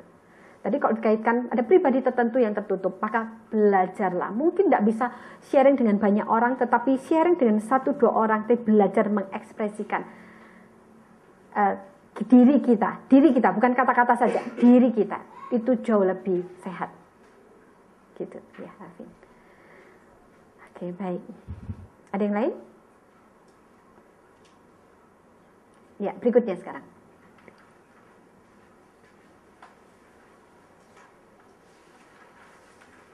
Kepribadian ini sebagai pola perilaku dan cara berpikir yang khas. Ya, menentukan cara berpikir yang khas. Cara berpikir khas ini bisa apa? Bisa negatif, misalkan kalau orang itu negatif thinking ya, polanya terus lihat orang itu terus elek terus. Lihat misalkan lihat hujan tuh langsung, waduh hujan nanti aku sakit, wah jadi segitu gitu. Jadi negatif, apa-apa negatif terus begitu. Kalau orang positive thinking itu, wah hujan, iya hujan ya, tidak apa-apa pulang mandi seger tambahan, langsung tidur. Bisa seperti itu. Nah, cara berpikir khas ini bisa negatif, terus balik terus. Nah, semacam ini pola pikirnya. Nah, istilah khas dalam definisi ini menyedarkan adanya konsistensi perilaku. Berhenti di sini, kita akan pikir bagaimana kalau kita ngomong bahwa di dalam Tuhan kita proses berubah, tetapi survei secara psikologis menunjukkan ada konsistensi. Ini menunjukkan apa? Kalau dari secara psikologis, maka memang tingkah laku ini konsisten. Jadi misalkan negative thinking ya kita cenderung menjadi negative thinking terus. Tetapi kalau kita memang negative thinking, kita melankolis misalkan apa? Introvert, negative thinking, melankolis, introvert, tidak punya teman, tinggal di pedalaman. Seandainya itu yang terjadi, apakah akhirnya dia tidak berubah? Bisa berubah. Kenapa? Karena dalam kondisi ini, kalau dia tetap hidup dalam Tuhan, maka firman Tuhan itu yang membuat dia, memungkinkan dia mengalami perubahan dalam Tuhan. Yang disebut dengan pros, kata Yunani, lemah lembut itu terjadi. Yaitu apa? Firman Tuhan itu mudah untuk mengubahnya. Gitu. Nah, kalau proses berubah dan ini tetap konsisten, ada di mana? Paling tidak, proses ini memang lebih lambat. Realita lebih lambat dari orang lain yang tidak punya konsistensi negative thinking. Begitu. Walaupun ekstrim yang lain terjadi. Saya tipe-tipe orang yang positive thinking. Ya. Saya berikan contoh saya sendiri supaya teman-teman mudah lihat gitu ya. Saya positive thinking. Kalau positive thinking itu akhirnya lebih kan gampang percaya. Oh iya. Jadi kalau firman Tuhan berbicara tentang jangan khawatir, buat saya iya, amin begitu. Tapi akhirnya sisi yang lain adalah saya jadi ceroboh. Jadi saya tidak waspada, misalkan tidak mengunci pintu, bisa seperti itu.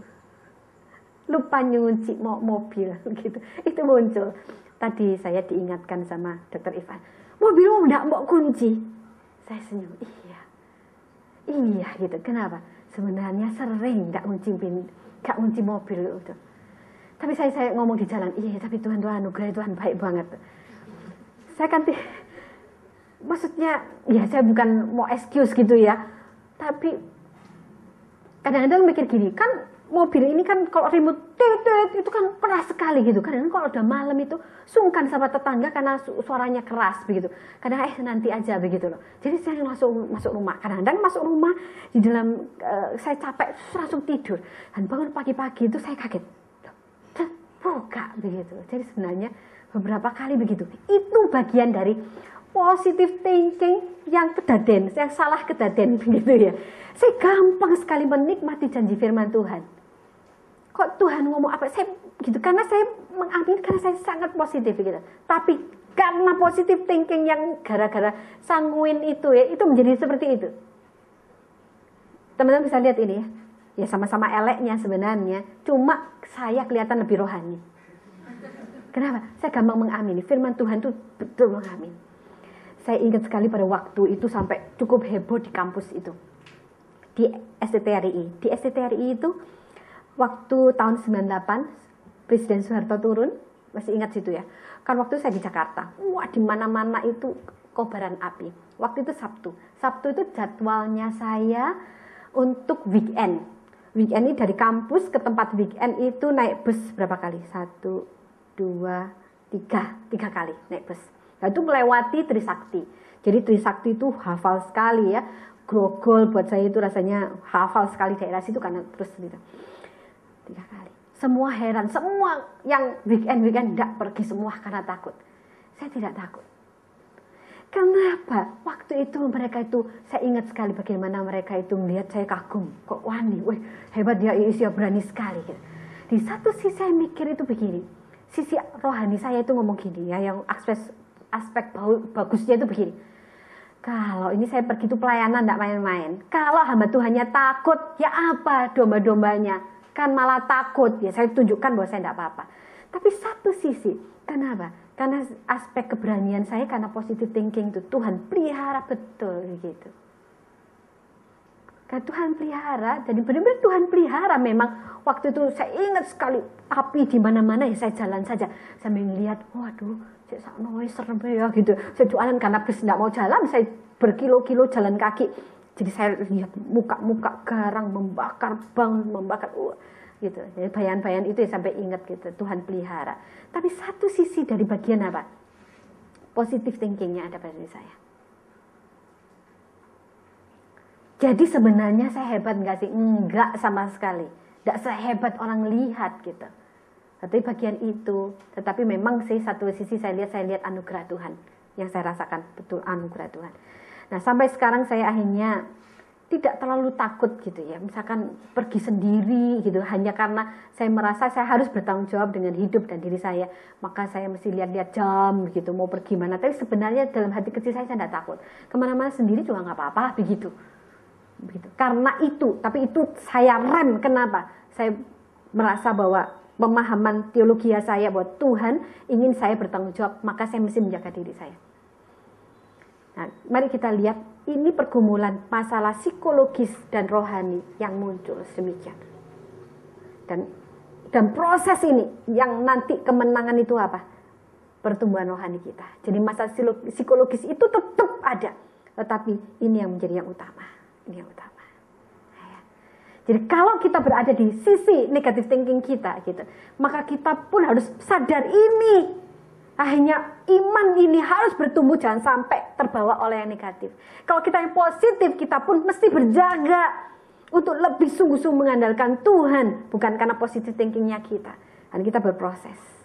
Kesadaran masalah psikologis ini membuat kita tahu, aware begitu ya, terhadap diri sendiri, supaya kita masuk dalam pertumbuhan itu. Sehingga makin lama kerohanian kita sehat, masalah psikologis itu menjadi bagian kecil yang bisa berpengaruh, tapi tidak harus mempengaruhi semua sampai kerohanian kita terhambat. Dan proses harus terjadi. Ya, berikutnya. Apa sih bedanya karakter, kepribadian yang dinilai, temperamen adalah emosi, ini trait sifat dasar yang mau nggak mau keturunan terjadi. Next.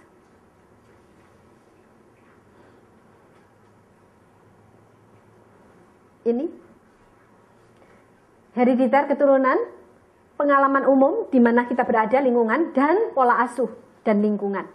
Pola asuh dan lingkungan. Survei yang saya temukan luar biasa. Kalaupun pola asuh kita tidak sehat karena kita berasal dari keluarga yang dysfunction misalkan, ternyata lingkungan itu bisa memperbaiki. Salah satu yang kelihatan sekali adalah peran guru sekolah minggu. Survei menunjukkan bahwa ternyata kalau papa mama itu tidak berfungsi secara efektif, ternyata guru sekolah minggu bisa menggantikannya. Dan ini bisa terjadi. Kalaupun pola asuh pada masa-masa itu sulit, ternyata pemimpin kelompok kecil, pembimbing rohani, itu bisa menggantikan, mengubah pola asuh. Kalau ini yang terjadi, kesadaran pemahaman ini membuat kita melihat betapa pentingnya di mana kita berada sekarang, lingkungan kita. Kita mau jadi pribadi seperti apa? Nah itu ditentukan.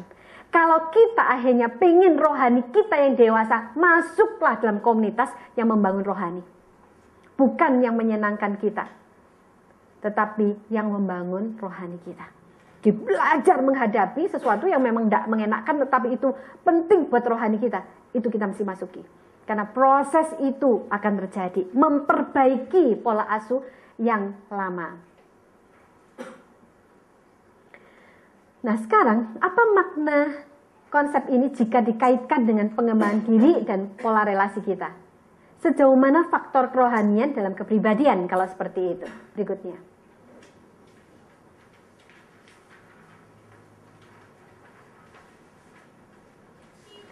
Kalau kita lihat, ini kita tidak sempat diskusi lebih jauh ya. Jadi akhirnya pengalaman itu memang akan mengubah. Tetapi pengalaman rohani itu sebenarnya jauh lebih kuat pengaruhnya daripada pola asuh yang ada. Jadi saya melihatnya seperti ini. Semua teori-teori psikologi ya, itu pribadi kita. Ini kita produk dari pribadi tertentu ya. Kita misalkan kita itu dari papa mama yang mama kita melankolis, papa kita koleris, begitu ya. Pola asuh kita berada dengan om, tante yang cerewet, banyak ngomong, egois, mata duitan, begitu. Seandainya begitu ya. Jadi kita produk yang macam-macam begini. Nah, kita waktu dalam proses seperti ini, kita muncul menjadi pribadi kayak gini. Tetapi pribadi semacam ini adalah pribadi yang belum ditebus oleh Kristus. Waktu kita itu sudah ditebus oleh Kristus, maka minta kertas.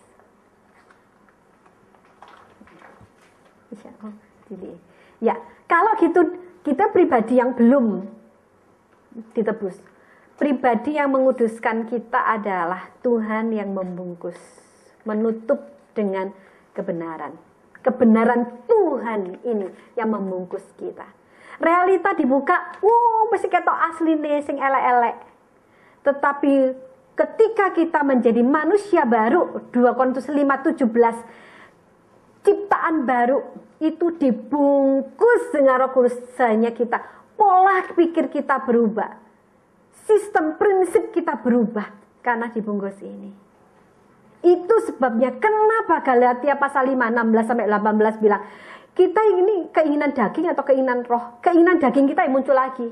Kalau kita terus dengan setia menutup dengan keinginan roh, dipimpin oleh roh, yang muncul adalah hal-hal rohani, kedewasaan terjadi di sini, muncul karakter kepribadian yang dewasa itu ada di sana. Pertanyaannya, kenapa orang sudah lama, sudah saat teduh lama, sudah PA, sudah pelayanan, bimbing KTB, kenapa tetap muncul eleknya ini? Kenapa bisa begitu? Kira-kira kenapa? Salah satu kemungkinan, ini tidak efektif. Ini rohani hanya di otak, tidak dihidupi, tidak diaplikasikan. Yang kedua, kenapa? Ini kenemenan. Terlalu banyak. Misalkan orang bertobat di usia 55. Dosa sudah menumpuk, kebiasaan sudah lama.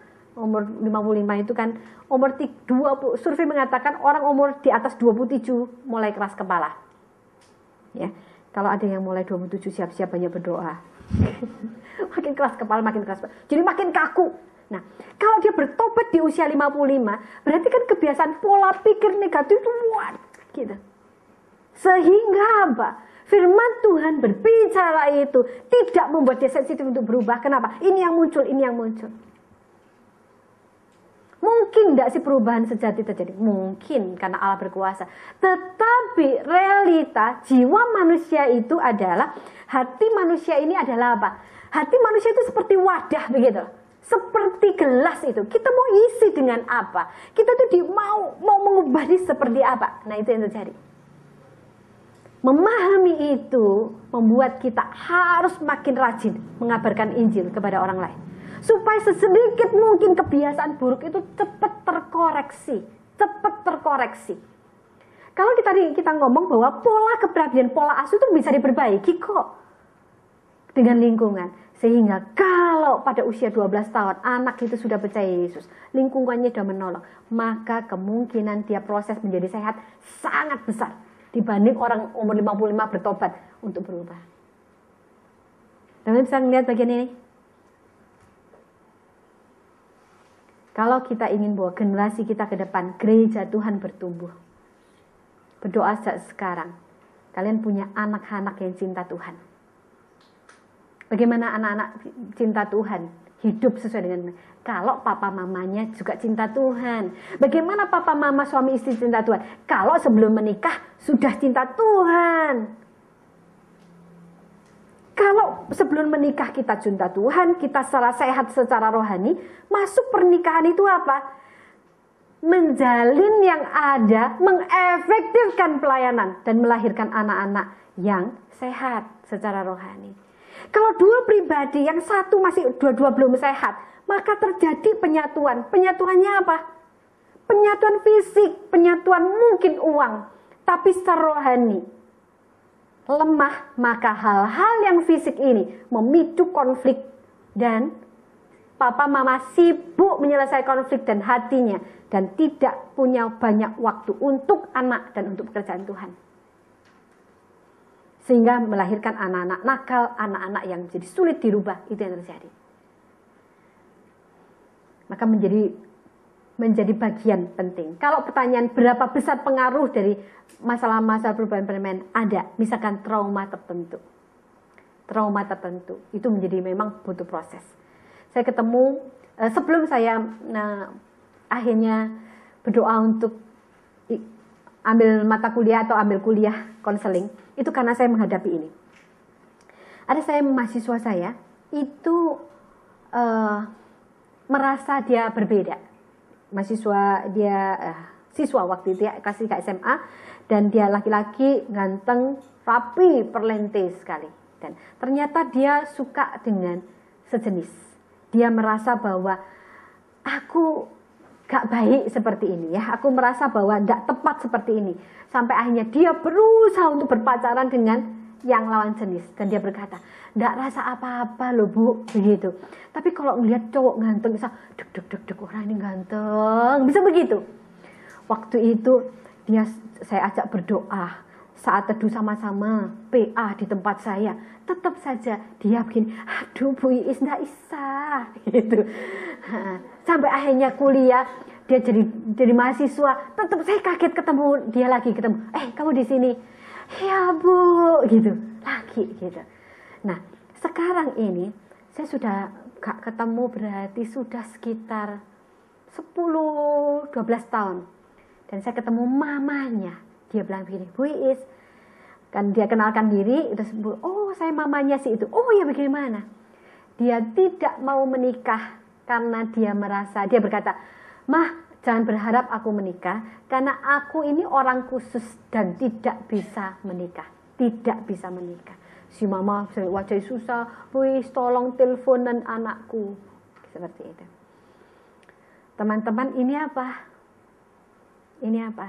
Ini adalah pengalaman permanen.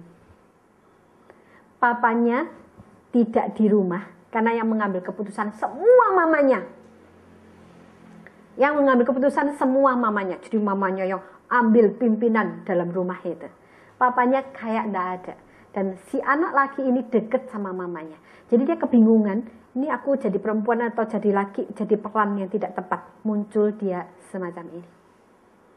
Itu satu contoh betapa pentingnya kalian menikah dengan orang yang sehat. Nanti pertanyaannya, kalau tunggu yang sehat, kapan aku menemukan? Kan gitu ya. Karena masih ada yang mikir gitu toh. Teman-teman, nobody's perfect. Gak ada orang sempurna. Tetapi yang ada adalah apakah dia menyadari ini dan masuk proses itu. Itu poinnya. Kalau dua-dua punya komitmen, mau dalam proses itu dan tahu bagaimana kelemahan dan kelebihannya, maka masuklah relasi itu. Dan saya percaya Tuhan akan memberkati. Saya percaya sekali. Jadi bukan tunggu sempurna proses itu. Yang berbahaya tidak menyadari proses ini, kondisi ini.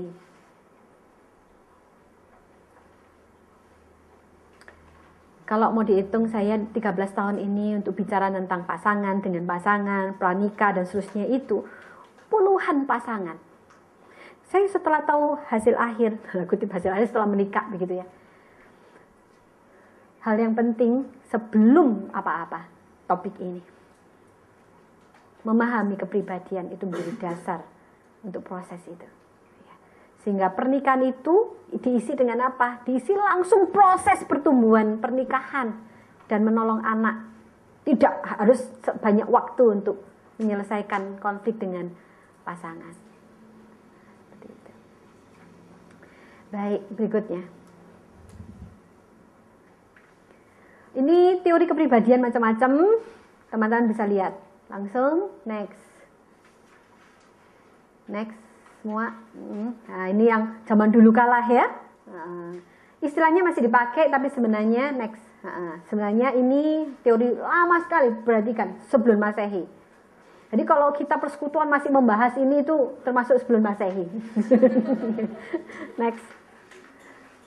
Nah, ini lebih lagi tahun 1935. Yang gemuk bulat, mudah bergaul. Yang tinggi kurus, perasa. Yang tinggi kurus merasa enggak perasa. Tegap atletis, cerewet. Tentu saja tidak sederhana ini ya. Walaupun ada benernya dikit-dikit. Next. Ya. Kita lihat ini yang saya sering gunakan. Teori ini. Kompleks tetapi inilah kita. Ciri khusus dari situasi, penafsiran terhadap situasi, penafsiran, dan penguatan. Next. Ciri khusus itu tergantung kompetensinya, persepsinya, dugaan, sistem nilai, rencana, dan seterusnya. Ini semua menghasilkan kita. Jadi kompleks luar biasa. Next. Nah, penguatan, pengalaman langsung itu menolong kita. Modeling menolong. Evaluasi menolong. Sekali lagi, kenapa saya tadi tegaskan pentingnya komunitas? Karena komunitas itu akan menolong kita.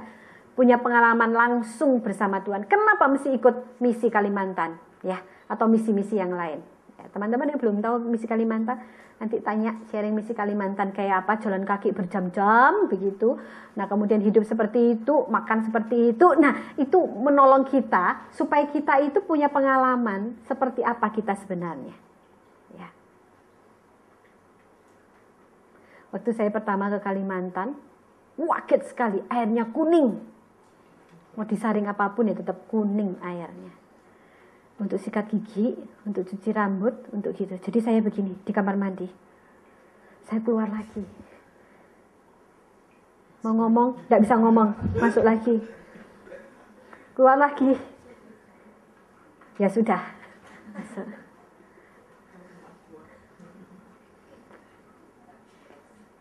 Waktu saya masuk, keluar masuk, itu kan saya diam saja, saya tidak berani ngomong siapa-siapa. Karena kalau saya ngomong mesti mengganggu orang kan, membuat orang kepikir. Waktu saya keluar masuk, saya langsung diam. Langsung saya ngomong, kamu ini siapa sih? Kamu mau apa kesini? Langsung saya senyum. Ya sudah, saya mandi. Saya berdoa, tapi berdoa dulu. Saya mandi. Itu menolong saya. Saya siapa? Nggak, saya ingat sekali. Suara itu berbicara. Oh, bohong kalau kamu seorang pelayan hamba Tuhan. Kalau begini saja kamu ragu-ragu. Itu keras sekali suara itu. Lalu saya cepat-cepat mandi. Untuk mengatakan, Tuhan, aku nggak mau begitu. Aku bertobat, aku melakukan. Toh sehat juga. Ya, nggak sakit perut juga. Gitu. Modeling, ada contoh. Ya. Teman-teman, penting sekali ini catat. Kalau kita berada di lingkungan mata duitan, kalian rohani kayak apapun, kamu akan mata duitan. Kalau kamu semua menganggap bahwa orang yang segera punya pacar itu berarti orang hebat, seandainya itu yang terjadi, jangan kaget. Kamu akan gelisah kalau kamu tidak punya pacar. Dan berarti lingkunganmu salah. Semua harus berproses seturut dengan kehendak Tuhan. Bukan karena apa-apa, karena supaya kita masuk ya alami. Gak ada kok Tuhan itu keliru-keliru begitu ya. Misalkan, aduh karena temanku itu semua gak punya pacar, atau orang KTP dengan saya takut karena nanti gak menikah begitu ya. Itu konsep salah ya teman-teman. Pantesan gak punya pacar, orang pemimpin KTP-nya belum punya pacar.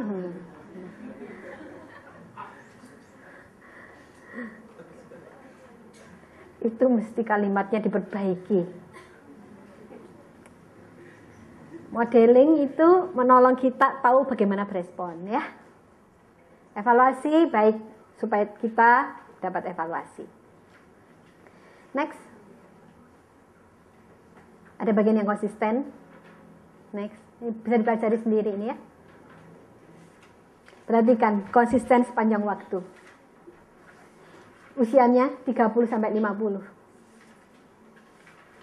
Tetap konsisten mempertahankan identitas, hati-hati. Harus ada usaha mengembangkan. Surveinya orang kaku kayak apa. Tetapi kalau dia mau punya konsep untuk berkembang, maka dia berkembang. Dan ini adalah yang psikologi tidak ngomong. Ini apa? Kerjaan Tuhan ketika orang percaya Tuhan. Kita punya komitmen berubah nggak? Kita punya komitmen berubah, Tuhan akan menolong proses perubahan itu. Walaupun judulnya ada, surveinya ada, konsisten sepanjang waktu. Jadi secara umum orang konsisten. Ada kelemahan-kelemahan tertentu. Tetapi kalau kita ada usaha berkembang, ternyata orang bisa berubah. Next. Perhatikan, tes psikologi tingkah laku kurang dari 0,3. Tapi tetap tes psikologi perlu supaya paling tidak memicu kita untuk mengenali. Itu sebabnya ada departemen konseling, ada voucher, ada door prize untuk itu. Karena tetap perlu. Oke, next. Ya. Harap ini menjadi perenungan. Jumat depan ini bisa dimunculkan. Next. Nah, penting. Pola kepribadian saat masih sendiri. Kalau kita belum punya pacar dan ternyata Tuhan memang memberi waktu panjang untuk tidak punya pacar, maka menjadi pribadi yang sehat berarti kebutuhan semua orang. Mari ingat, saat masih sendiri dalam proses berelasi dengan lawan jenis ataupun menjelang menikah dan setelah menikah. Kenapa? Sehat itu menyenangkan bagi diri dan orang lain, plus bagi Tuhan. Secara khusus seorang yang masih sendiri biasanya memiliki tantangan, tuntutan tersendiri dari lingkungan. Ini tantangan yang dialami. Karena tantangan tersendiri, next, akan disanggupkan melewati tantangan dengan mudah dan sukacita. Kenapa? Karena kita punya konsep yang jelas di sana. Jadi, kalaupun masih sendiri, jadilah pribadi yang sehat. Upaya terus-menerus. Dan apa yang perlu dilakukan? Kembali kepada konsep yang tadi. Next. Nah, kalau relasi dengan sesama, pola kepribadian akan terekspresi dalam pola pikir, dinamika emosi, sikap, tindakan, pengambilan keputusan. Setiap ekspresi akan berpengaruh pada pola relasi. Mari catat ini. Jika ekspresi individu cenderung menyerang, biasanya individu tersebut akan mendapat respon negatif. Jika mendapat respon negatif, ia cenderung makin mudah menyerang. Ini siklus terus-menerus. Jadi betapa pentingnya kita kalau mau sehat itu menjadi pribadi yang sehat lebih dulu. Supaya kita tahu bagaimana proses siklus ini tidak terjadi atau minimal terjadinya. Berikutnya. Satu sisi yang lain, seringkali justru melalui relasi yang terjalin, itu salah ketik, seseorang mendapat feedback dan ia mengalami berbagai koreksi yang sehat. Kecuali ia menutup diri dan enggan menerima koreksi. Kalau orang sudah keras kepala, tidak menerima koreksi, ini bahaya untuk masa depannya, bahaya untuk istrinya, bahaya suaminya, bahaya untuk anaknya. Kenapa? Karena dia tidak mengalami perubahan, koreksi-pengoreksi tak terjadi. Dan ini adalah perlu dijawab. Next. Terakhir, pola kepribadian relasi dengan lawan jenis. 4 jenis relasi dengan lawan jenis. 4 jenis relasi dengan lawan jenis ya. Lawan jenis sebagai teman, pendekatan, PDKT, berpacaran dan persiapan menikah. Ya, kan 4 jenis toh. Waktu kita berelasi dengan lawan jenis itu ada 4. Nah, berelasi dengan lawan jenis pada umumnya akan memperkaya pola relasi kita. Minimal kita akan mengenal pola pikir lawan jenis. Oleh sebab itu, sebelum punya pacar, baik-baiklah berelasi dengan lawan jenis sebanyak-banyaknya. Pola pikir kaum pria seringkali berlawanan dengan pola pikir kaum perempuan, ya. Jadi bergaul. Jadi walaupun belum punya pacar, ini saja justru jangan menutup diri, bergaul dengan sebanyak mungkin para pria. Next. Kalau sudah terjadi hal ini sebagai persiapan untuk membangun kerjasama dengan berbagai bentuk dalam pekerjaan atau pelayanan dengan lawan jenis. Jika relasi dengan lawan jenis sebagai calon teman hidup, misalkan hanya menunggu hari pernikahan, maka harus ada unsur ini yang dicatat. Penerimaan yang besar terhadap keberadaan lawan jenis. Bukan dengan segudang pengoreksian. Ini yang sudah punya pacar, yang mau menikah, catat ini. Jadi bukan daftar LE, kamu itu kok gini sih, kamu yang mencekno dalam hal ini. Nih, tapi adalah penerima. Kenapa? Ya karena sudah jalan kok. Kalau kita terlalu banyak pengoreksian kan tidak selalu terjadi koreksi dan tetap menikah. Terus ya apa? Coba, susah sendiri kita akan sulit sekali. Kenapa? Ini adalah terus menuntut. Nah, kalau kita terus banyak tuntutan, maka konflik akan sangat mudah terjadi. Tahap ini harus jadi bagian. Ya, oke, saya berhenti sampai di sini dulu. Kita akan dengar dari istri yang baru menikah. Kita akan dengar yang baru menikah berapa bulan. Nah, kita akan dengar bagaimana pola relasi dan sejauh mana pentingnya pola kepribadian, pola relasi yang sehat ya. Tidak usah tanya, langsung sharing aja ya. Tidak usah ditanya, ya langsung aja. Oke ya. Kita akan dengar menikah tanggal 12 Maret. Ya, baru 12 Maret, jadi masih grace. Iya. Grace, ya sudah. Oke, diteruskan. Ya, memang kalau tadi seperti yang sudah dijelaskan Kak Iis begitu ya, memang poin yang sangat penting ketika kita memahami diri kita dan memahami pasangan kita gitu ya. Kalau mungkin dari teman-teman yang sudah memiliki pasangan ataupun yang belum, ya memang kita harus belajar untuk bisa memahami gitu ya. Kalau udah masuk ke jenjang pernikahan, apalagi itu banyak sekali hal-hal yang sangat dekat sekali dan di depan mata gitu. Maksudnya kalau sekarang kan mungkin hanya baru berjalan belum 1 bulan gitu ya. Jadi mungkin tidak terlalu banyak konflik-konflik yang terjadi, tapi tetap pasti ada konflik gitu. Ya walaupun belum lama, konflik pun sudah cukup ada, walaupun tidak terlalu dalam gitu ya, masih toleransinya masih banyak. Kalau misalnya marah, toleransinya jadi cepat selesainya gitu.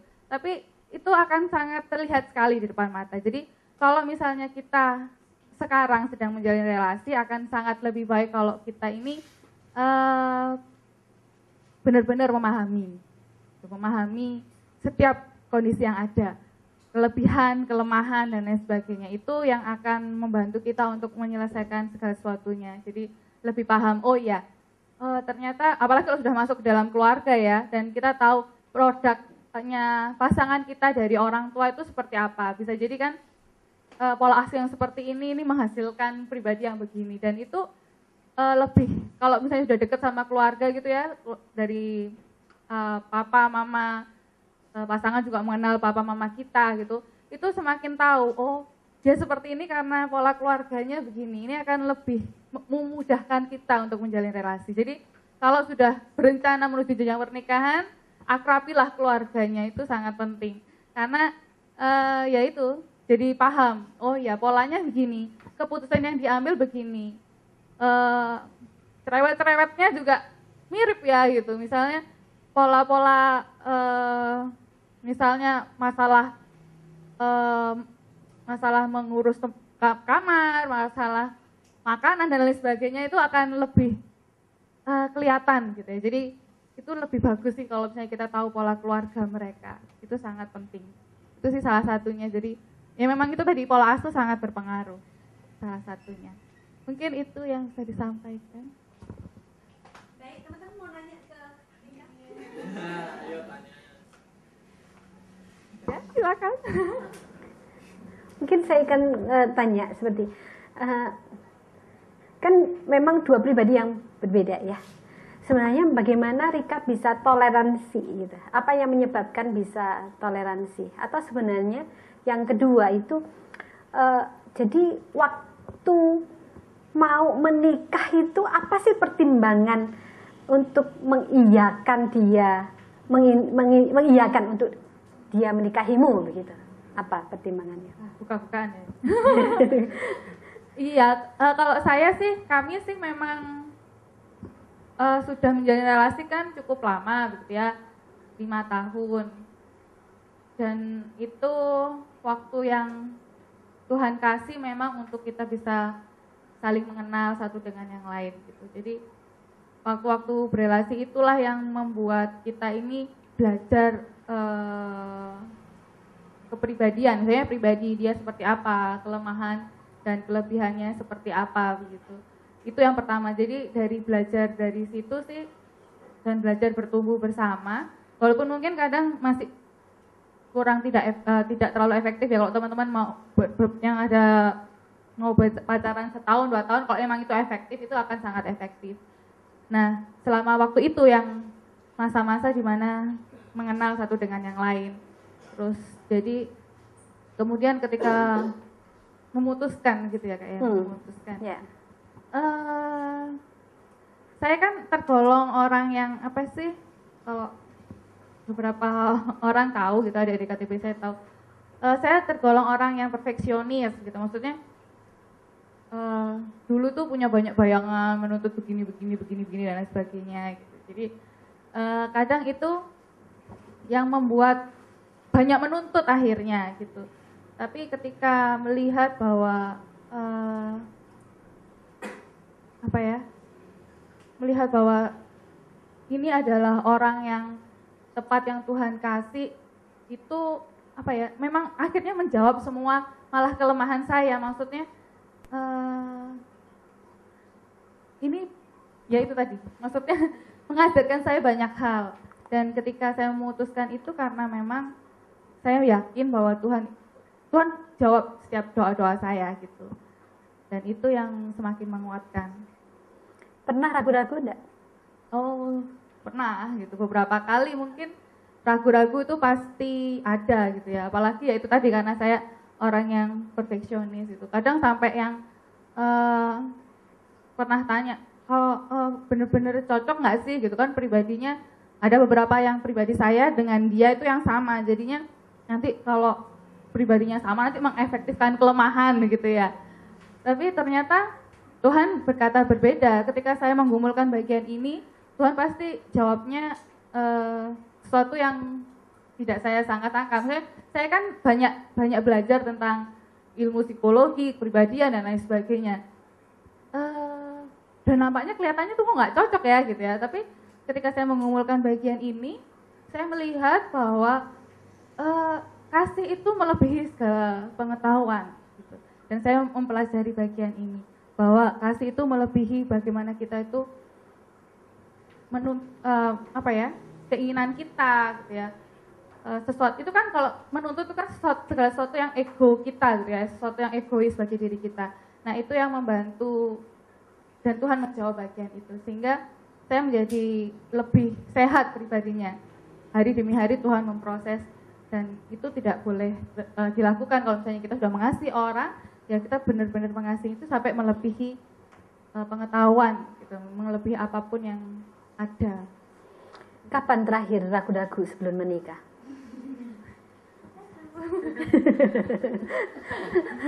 Ya, kalau misalnya dulu dari perjalanan sih, awal itu ya memang awal-awal itu kan cukup lama ya memutuskan untuk berelasi itu cukup lama, gitu. Terus habis itu kemudian berelasi dan kita berdoa bersama. Dan lucunya memang waktu itu kita waktu awal memutuskan untuk berelasi dan melanjutkan ini menuju jam pernikahan itu kita sudah memutuskan 5 tahun lagi dan ternyata benar 5 tahun lagi. Terus kemudian seiring berjalannya waktu dan kemudian sampai mau menuju ke pernikahan itu semakin mungkin itu sindrom pranikah gitu ya. Jadi mempertanyakan lagi, bisa nggak ya nanti gitu-gitu. Jadi memang detik-detik menuju pernikahan itu masa-masa yang sangat apa itu namanya ya? menguji itu. Jadi sempat ragu-ragu sebulan, 2 bulan gitu sebelum menikah, ada keraguan gitu, sedikit keraguan. Oke, bagus sekali. Thank you. Yang saya sharingkan baik sekali. Poinnya apa? Secara manusia kita terus akan bisa ragu-ragu. Kenapa? Karena tetap kita itu manusia berdosa, selalu berpusat untuk menyenangkan dan memenuhi kebutuhan diri sendiri. Kita akan bahas lebih jauh untuk Jumat depan. Tetapi Pak, itu sebabnya jangan telat. Kita mesti datang. Kalian mesti ngajak teman. Tapi poinnya apa? Karena kita bisa tetap berjalan kalau komitmen kita jelas sama Tuhan. Proses perubahan terjadi, kasih karunia Tuhan terjadi. Dan kita tidak bisa ngomong apa-apa kalau salah satu dari pasangan tidak sungguh dalam Tuhan. Kalau hidup rohaninya kacau balau, tunda untuk ngambil keputusan untuk berpacaran dengan dia. Berdoa sungguh sampai. Sekali lagi bukan mau tunggu sampai rohanian tingkat tinggi, bukan. Pengambilan keputusan untuk proses bertumbuh, itu kuncinya. Maukah kita masuk proses itu? Kalau dua-dua masuk proses, ikuti proses dinamika Tuhan. Kecuali kalau Tuhan ingin kalian dipanggil untuk sendiri, nah itu bagian pergumulan yang mesti kita doakan sekali lagi. Tapi kalau akhirnya Tuhan beri keberanian untuk menjalin relasi, terus makin dekat sama Tuhan, dan akhirnya Tuhan yang berproses kalian berdua bersama Tuhan. Dan jangan takut. Jangan takut. Terlalu berani ya jangan terlalu berani. Tahu ragu-ragu ya jangan. Ya, sharingnya Rika bagus. Sebulan sebelum menikah pun masih ragu-ragu. Menunjukkan bahwa apa? Itulah manusia berdosa yang akan terjadi ke sana. Tapi komitmen bertumbuh itu harusnya menjadi kekuatan kita. Ya. Sebentar kita akan next berikutnya. Kalau ada satu pertanyaan sebelum kita akan persiapan untuk tes. Ada pertanyaan?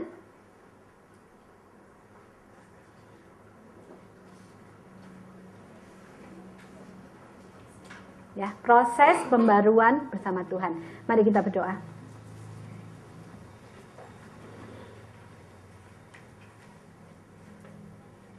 Ambil waktu sejenak untuk mengevaluasi diri sendiri.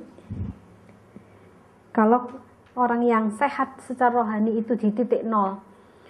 Orang yang di titik 10 adalah orang yang mengganggu orang lain yang harus disendirikan, di rumah sakitkan.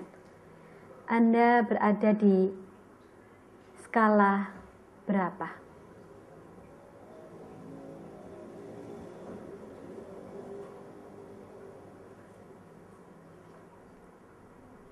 Kalau Anda bersemangat untuk segera mau menikah, betulkah Anda sesungguhnya memiliki kepribadian yang siap untuk menikah?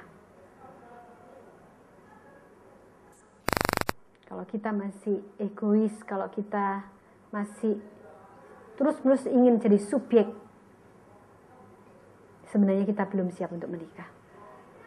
Pribadi yang siap menikah adalah pribadi yang sehat, yang punya kekuatan keberanian untuk hidup berbagi bagi orang lain,